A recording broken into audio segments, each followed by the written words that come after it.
2013, Jaguar launched the F-type convertible, and it was a big hit. They've sold about 4,000 units in the past 12 months, and now we have the F-type Coupe. Jaguar has come a long way. This is a company that's rich in racing heritage, which is why we're at Willow Springs today and giving these cars a proper go. We also have the very first F-type R, which has 550 horsepower. Now, hard to believe that this company was pretty much tossed aside by Ford just a few years ago, purchased by Tata, and last year they had a $4 billion profit. Jaguar tells us that when Mr. Tata came to the factory in England to consider buying Jaguar, the first thing he saw was a prototype of the F-type, and he said, when I buy this company, this is the first car I want you to build.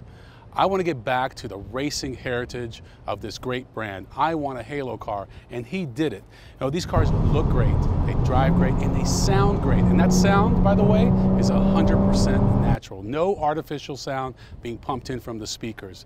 And I got to tell you, when you look at what these cars can do, the horsepower, the value proposition, it's really a no-brainer. These cars compete head-to-head with Porsche on performance, but price-wise, much cheaper.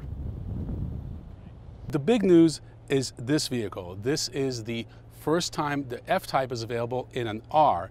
And what that does is take that V8 supercharged engine that has 500 horsepower in the convertible and pumps out 550 horsepower in this coupe, or coupe if you prefer.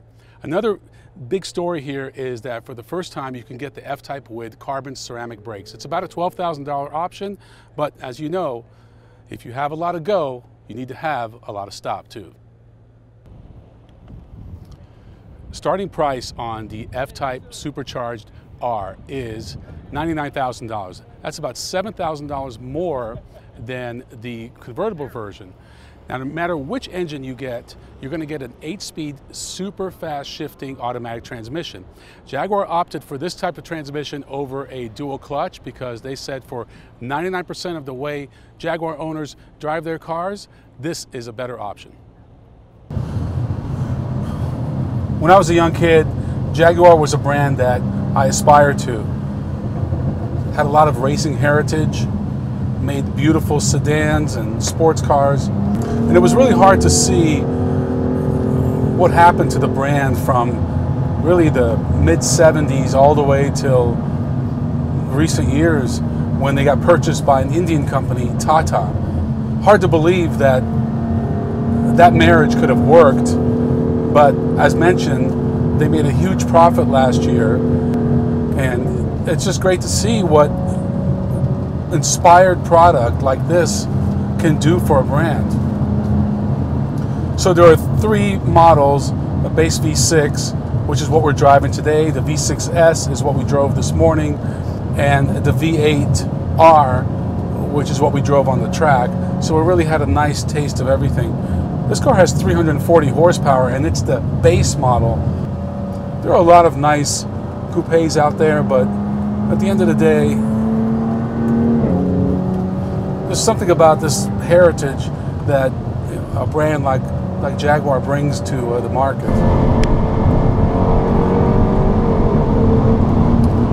I realize that most Jaguar owners are not going to take their vehicle on the track. Hell, they're not even going to do canyon carving like we're doing today, but it certainly is nice that you have that option.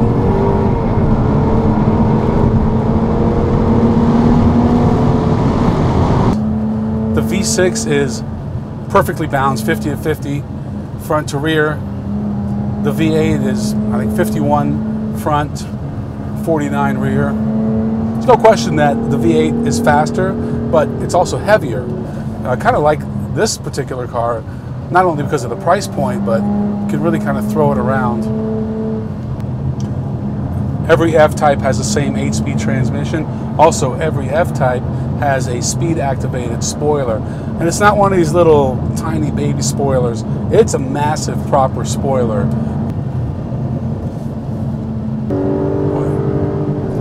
I tell you, if you have one of these cars, you have to have roads like this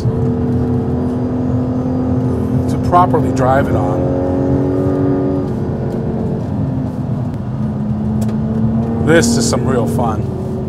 Boy, am I enjoying myself.